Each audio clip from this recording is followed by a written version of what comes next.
자, 이번에 살펴보게 될 종목은 코덱스 레버리지입니다. ETF죠. 뭐 ETF는 매매를 하자 그러면 사전에 등록 신청을 해야죠. 그래서 모든 분들이 다룰 수 있는 종목은 아닌데요. 자, 그래서 이걸 보겠습니다. 이 코덱스 레버리지 혹은 우리가 흔히 곧버스라고 얘기를 하는 코덱스 인버스 2X, 선물 인버스 2X 이 같은 경우는 지수의 방향이죠. 지수의 방향을 기본으로 하는 상품입니다. 코덱스 레버리지는 지수가 상승으로 올라갈 때 2배의 수익률, 인버스 2X는 지수가 내려갈 때, 하락할 때 2X 이렇게 되어 있는 건데요. 그러다 보니까 우리 개인 투자자들의 경우에 지수가 조금 올라간다 하면 위에서 내려가는 쪽에 내려가는 거 눌리는 종목 차고 곧버스로 들어가고, 혹은 반대로 지수가 조금 눌려 내려오면 또 반대로 레버리지로 마구 몰려 들어가고, 이런 식의 흐름들을 자주 보여요. 앞서 쭉 나왔던 뉴스들인데요. 3월달 3월 21일 2년 말에 역대급 코스피인데, 그리고 이렇게 계속 나거든요. 동학개미 이래가지고 이렇게 화면 보시면 지수 올라와서 이제 직전 고점 근처로 가게 되니까 여기서 지금 여기서부터 시작해가지고 이 곧버스 계속 샀다는 얘기거든요. 오늘 이렇게 밀려 떨어졌다 그러봐야 곧버스 저렇게 계속 사게 되면 결국엔 남는 거 하나도 없어요. 자, 지금 같은 경우에도 일단 뭐 어느 정도 오늘 초반에 샀다 그러면 어느 정도 이익이 될지는 모르겠습니다. 근데 어느 정도 이익이 될지 모르겠는데 이거 좀 생각하실 필요가 있는데, 우선 이게 이제 해당되는 본 상품이 지수 상품이기 때문에 지수의 흐름부터 우선 생각을 해보자 이거죠. 간단하게 요약해서 짚어드리겠습니다.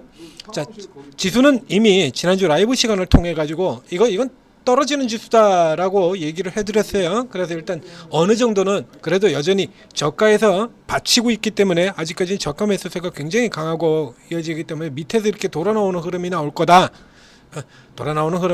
이렇게 기본적인 퍼센트 수준은 그래도 일단 확보를 해두시는 게 낫다라고 전략을 얘기를 드렸었습니다. 외국인들이 작년 11월서부터 시작을 해서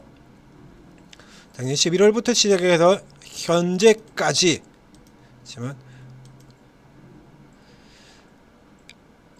지난주까지로 치게 되면요, 지난 주말 이전까지로 치면 11일까지 치게 되면 이렇습니다. 코스피를 2조 25조를 샀고요, 코스닥에서 2조 4천억 정도를 샀고, 그리고 선물도 9조 원어치를 샀습니다. 원사이드로 일방적인 매수죠. 이 상태에서 주가가 이렇게 밀려 떨어진다, 이거는 다시 당기면 되니까 그렇게 큰 문제가 안 되는데요. 주가도 밀려 떨어졌고, 그리고 결정적으로 환율을 올렸죠. 환율이 외국인들이 들어올 당시 환율은 1,300원 선이었는데 지금 1,385원, 1,400원을 눈앞에 두고 있습니다.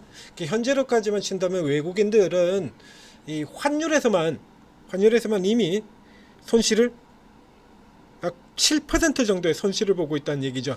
외국인들이 죽도록 샀던 이 삼성전자가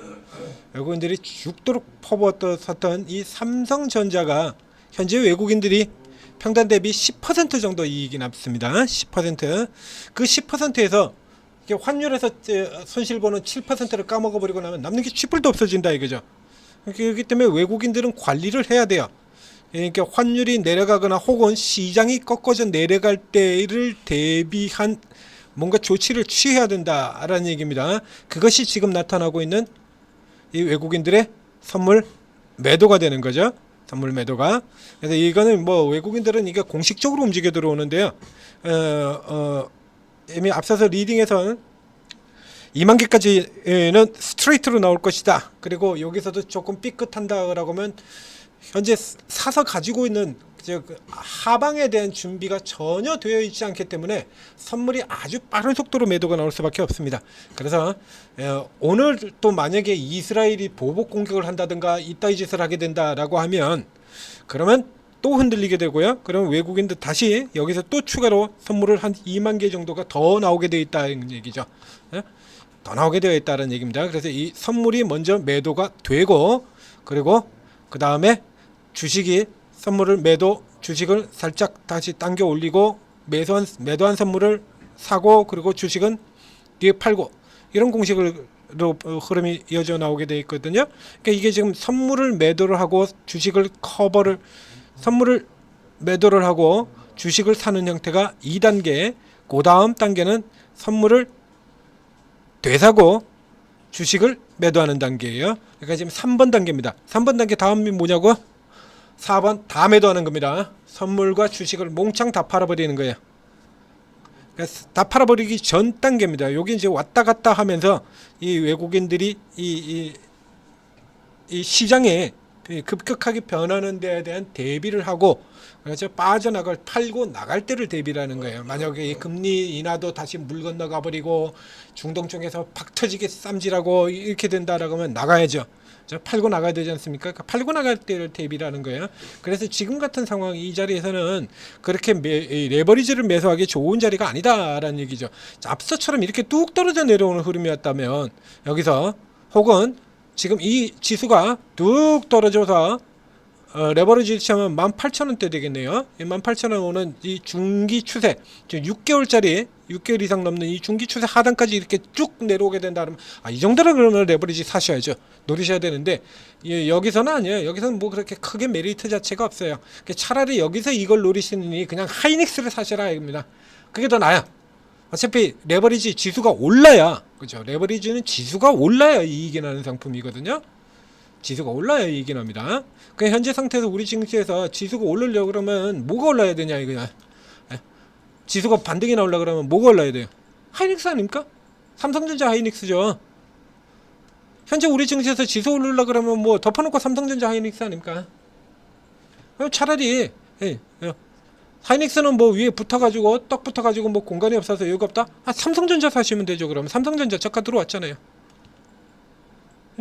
삼성전자 저가 들어왔지 않습니까? 여기 저가 사라고 이미 제시드렸던 바로 그 구간입니다. 들어와 있지 않습니까? 이걸 사시는 게 나아요, 차라리. 현재 구간에선. 그러니까 주가가 조금 떨어졌다고 이 레버리지나 인버스 같은 경우에는 이 종목 단타 거래하고 스윙 거래하듯이 이렇게 거래해야 되는 상품이 아니에요. 이런 것들은 그야말로 붕 떨어져 주가가 너무 많이 내려와 있을 때, 너무 많이 내려와 있을 때, 예를 들면 상대적으로 작년 같은 경우 흐름이 지수가 좀 더 나빠졌다라고 하죠. 작년 같은 경우 연말에 지수가 그대로 해서 더 내려갔다라고 치죠. 더 내려갔다라고 쳤을 때, 그래도 이거 같은 경우는 손실이 그렇게 크게 안 나요. 전저점까지 밀려 떨어진다 그래 봐야 10% 손실이 끝이거든요. 그럼 만약에 지수가 이렇게 빠졌다라고 하면 일반 종목들 같은 경우에는 20% 30% 심하면 반토막 나버립니다. 반토막 나버려요. 이렇게 충분한 지수 조정이 나왔을 때 그때 레버리지를 노리는 거고요. 가도 너무 올랐다라고 할 때, 그런 때 인버스를 노리고 그러는 겁니다. 이렇게 중간중간 아무 때나 들어가는 게 아니고. 그래서 지금 같은 위치에서는 이 레버리지를 노리기에 그렇게 적절한 위치가 아니다. 저 아래로 추세 하단으로 내려오면 그때 가서 사시고, 지금 같은 경우에는 지수가 올라가는 쪽에 배팅을 하는 거니까요. 지수가 올라가는 쪽에 가장 확실하게 얘를 사야 올라갈 거 아닙니까? 그러니까 삼성전자 하이닉스 저쪽 종목부터 먼저 노리시라 라는 얘기입니다.